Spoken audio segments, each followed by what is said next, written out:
నమస్తే. ఆంధ్రప్రదేశ్లో ప్రస్తుతం పరిస్థితులు చూస్తుంటే ప్రజాస్వామ్య పాలనలో ఉన్నామా అనే సందేహం వస్తుంది. రాష్ట్ర పరిపాలన, ప్రజల అవసరాలు చూడవలసిన నాయకులు, అధికారుల మధ్య సమన్వయం, నేతల్లో నైతికత లేకపోవడం రాష్ట్ర ప్రజలకు శాపంగా మారింది.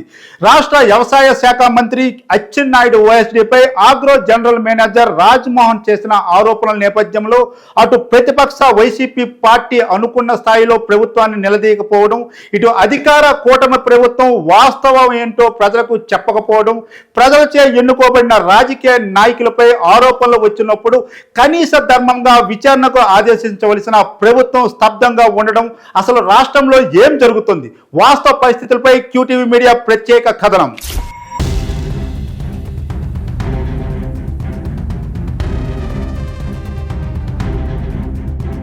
ప్రజాస్వామ్య పాలనలో ముందడుగులో ఉన్నామని చెప్పుకోవడమే తప్ప వాస్తవాలేంటో అందరికీ తెలుసు. స్వాతంత్రం వచ్చిన నాటి నుండి నేటి వరకు ఎన్నో ప్రభుత్వాలు అధికారంలోకి వచ్చాయి. దేశవ్యాప్తంగా అన్ని రాష్ట్రాల్లోనూ జరిగిన ప్రమాదాలు, తప్పిదాలు, స్కామ్లు వెలుగులోకొచ్చినా, కనీసం ఆరోపణలు వెలుగులోకొచ్చినా దాని తీవ్రత మేరకు తక్షణమే సంబంధిత శాఖల కేంద్ర రాష్ట్ర మంత్రులు తమ వంతు నైతిక బాధ్యత వహిస్తూ స్వచ్ఛందంగా రాజీనామా చేసేవారు. ఆ తర్వాతే విచారణ ప్రారంభమయ్యేది. తదనంతర పరిణామాలు ప్రస్తుతం అప్రస్తుతం. అయితే ప్రజాస్వామ్యబద్ధంగా ఎన్నికైన నాటి నాయకుల జవాబుదారితనం ఇప్పటి నాయకుల్లో కొరవడడం, అవినీతి, ఆశ్రిత పక్షపాతం, బంధుప్రీతి బయటపడిన, ఆరోపణలు, విమర్శలు వెల్లువెత్తిన వాటిపై సంబంధిత నాయకులు ఎదురుదాడికి దిగడం పరిపాటిగా మారింది. ఇది ప్రజాస్వామ్యానికి మాయని మచ్చగా పరిణమించింది. గతంలో ఎంతో మంది మంత్రులు తమ తప్పు లేకపోయినా మంత్రివర్గాన్ని వీడితే, తప్పులు చేసిన అధికారాన్ని అడ్డం పెట్టుకుని దర్జాగా అధికారంలో కొనసాగుతూ రాజకీయాల్లో నైతికతకు తిలోదకాలిస్తున్నారు నేటి మంత్రులు. ఈ ఉపోద్ఘాతమంతా ఇప్పుడెందుకు అంటే, రాష్ట్రంలో ఇప్పుడు రచ్చరచ్చగా మారిన అగ్రోస్ వ్యవహారం. దానికి కేంద్ర బిందువుగా మంత్రి అచ్చెన్నాయుడు, ఆయన ఓఎస్డీ పోలినాయుడు పేర్లు ప్రధానంగా వినబడుతుండడమే. అసలేంటి అగ్రోస్ వ్యవహారం?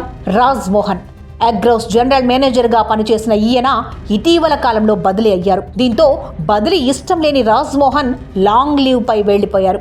వెళ్తూ మంత్రి గారి పేషీ బాగోతాన్ని బయటపెట్టి చల్లగా జారుకున్నారు. రాజ్మోహన్ ఏమన్నా శుద్ధపూస అంటే కానే కాదు. ఆ విషయం తర్వాత తెలుసుకుందాం. ఇక ఈయన గారు బయటపెట్టిన మంత్రి గారి పేషీ బాగోతం రాష్ట్ర వ్యాప్తంగా ఎంత కలకలం రేపిందో తెలిసిందే. వ్యవసాయ ఉపకరణాల కొనుగోళ్ల వ్యవహారంలో తయారీ సంస్థలు మంత్రి అచ్చెన్నాయుడు పేషికి మధ్య తనను మీడియేటర్గా ఉండాలని మంత్రి ఓఎస్డీ పోలినాయుడు తనపై ఒత్తిడి తెచ్చినట్టు, అందుకు తాను ఒప్పుకోకపోవడంతో బదిలీ చేశారని ఆయన లీవ్ లెటర్లో పేర్కొన్నారు. దీన్ని బట్టి రైతులకు రాయితీపై అందించే ఉపకరణాల కొనుగోలులో గోల్మాల్ జరుగుతుందని, వ్యవసాయ శాఖ మంత్రి కనుసన్నల్లోనే పెద్ద ఎత్తున అవినీతి జరుగుతుందన్న విషయం వెలుగు చూసింది. అగ్రోస్ ఆధ్వర్యంలో 240 కోట్ల విలువైన కిసాన్ డ్రోన్లతో పాటు యంత్ర పరికరాలు రైతులకు సబ్సిడీపై అందించేందుకు ప్రభుత్వం నిర్ణయించింది. ఈ యంత్ర పరికరాల కొనుగోలు వ్యవహారంలో పోలినాయుడు జోక్యం మొత్తం వ్యవహారాన్ని బయటపెట్టింది. ఇదే తరహాలో గతేడాది కూడా పరికరాల కొనుగోళ్లలోనూ మంత్రి అచ్చెన్న కమిషన్ల పేరిట భారీగా సొమ్ము చేసుకున్నట్లు ఆరోపణలు వెల్లువెత్తాయి. అచ్చెన్న అవినీతి వెనుక ఓఎస్డీ పోలినాయుడు కీలక పాత్ర పోషిస్తున్నారనేది స్పష్టమైంది. కేవలం అగ్రోస్ వ్యవహారమే కాదు, మంత్రి పేషీకి సంబంధించి ఏ పని జరగాలన్నా ఓఎస్డీ పోలినాయుడు అనుమతులు తప్పనిసరని తెలుస్తోంది. పోలినాయుడు చెప్పిన ఫైల్ పైనే మంత్రి అచ్చెన్న సంతకం పెడతారని తమ పనుల కోసం పలుమార్లు మంత్రి చుట్టూ తిరిగిన వారు చెప్పుకుంటున్న మాట. ఇక అచ్చెన్నకు తెలియకుండానే ఆయన పేషీలో ఇన్ని జరుగుతున్నాయా అనుకుంటే పొరపాటే. ఎందుకంటే పోలినాయుడును ఏరి కోరిమని తన ఓఎస్డీగా తెచ్చిపెట్టుకున్నారు మంత్రి అచ్చెన్నాయుడు. గత వైకాపా హయాంలో పనిచేసిన ఎంతో మంది అధికారులను పక్కన పెట్టిన కూటమి ప్రభుత్వం మంత్రి అచ్చెన్న కోరగానే గత ప్రభుత్వంలో పనిచేసిన పోలినాయుడును ఓఎస్డీగా నియమించింది. ఇక అచ్చెన్న వద్ద ఇప్పుడే కాదు, 2014 తెలుగుదేశం ప్రభుత్వం అధికారంలో ఉన్నప్పుడు కూడా అచ్చెన్నాయుడుకు ఓఎస్డీగా పోలినాయుడే విధులు నిర్వహించారు. అప్పుడు కూడా ఈఎస్ఐ మందుల కొనుగోళ్ల వ్యవహారంలో అచ్చెన్నాయుడు అవినీతికి పాల్పడ్డారని ఆరోపణలు రావడం, అది కూడా పోలినాయుడు డైరెక్షన్లో జరిగిందన్న ఆరోపణలున్నాయి. పోలినాయుడు డైరెక్షన్లో అచ్చెన్న యాక్షన్లో ఎన్నో కుంభకోణాలు జరిగినప్పటికీ బయటకు రాకపోవడం పోలినాయుడు ప్రత్యేకతని, అందువల్లనే ఆయన్ను ఏరి కోరి అచ్చెన్న తన పేషీలో నియమించుకుంటారనే విమర్శలు శ్రీకాకుళం జిల్లాలో బహిరంగంగానే వినిపిస్తున్నాయి. ఈఎస్ఐ మందుల కొనుగోలు వ్యవహారంలో గత వైకాపా ప్రభుత్వం అచ్చెన్నను అరెస్టు కూడా చేసింది.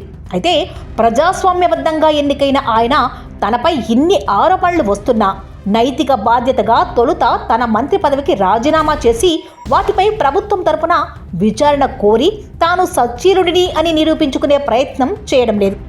ఈ వ్యవహారంపై కూటమి ప్రభుత్వం కూడా కిమ్మనకుండా చోద్యం చూస్తూ వస్తోంది. అయితే పాలకవర్గంలోని ప్రజాప్రతినిధులు పెద్ద ఎత్తున అవినీతికి పాల్పడుతున్నా వారిపై చర్యలకు డిమాండ్ చేయాల్సిన ప్రతిపక్ష పార్టీ వైకాపా కూడా ఈ విషయంలో ముందుకు రాకపోవడం విశేషం. మంత్రి నియోజకవర్గానికి చెందిన వైకాపా నేత కేవలం ప్రెస్ మీట్తోనే ఈ విషయాన్ని పక్కన పెట్టగా ఇటీవల పలు అంశాలపై తన గళాన్ని వినిపిస్తూ అచ్చెన్న అరాచకాలను అడ్డుకుంటా అన్న వైకాపా బహిష్కృత నేత దువ్వాడ శ్రీనివాస్ కూడా మంత్రి అచ్చెన్నాయుడు అగ్రోస్ కుంభకోణంపై ఇంతవరకు స్పందించకపోవడం మరో విశేషం. ప్రభుత్వంలో భాగమైన అధికారే మంత్రి గారి అవినీతి భాగోతాన్ని బయట పెట్టిన విపక్షాలు అనుకున్న స్థాయిలో జరిగిన సంఘటనపై ప్రభుత్వాన్ని నిలదీయకపోవడం, అటు మంత్రి అచ్చెన్న స్పందించకపోగా కూటమి ప్రభుత్వమై కూడా ఏమీ పట్టనట్లు వ్యవహరించడం పట్ల ప్రజలు ఆశ్చర్యాన్ని వ్యక్తం చేస్తున్నారు. ఓట్లేసి గెలిపించిన ప్రజలకు వాస్తవాలు తెలియజేయాలన్న కనీస బాధ్యత ప్రభుత్వాలకి లేకపోవడం సామాన్య ప్రజలు సైతం ప్రశ్నిస్తున్నారు.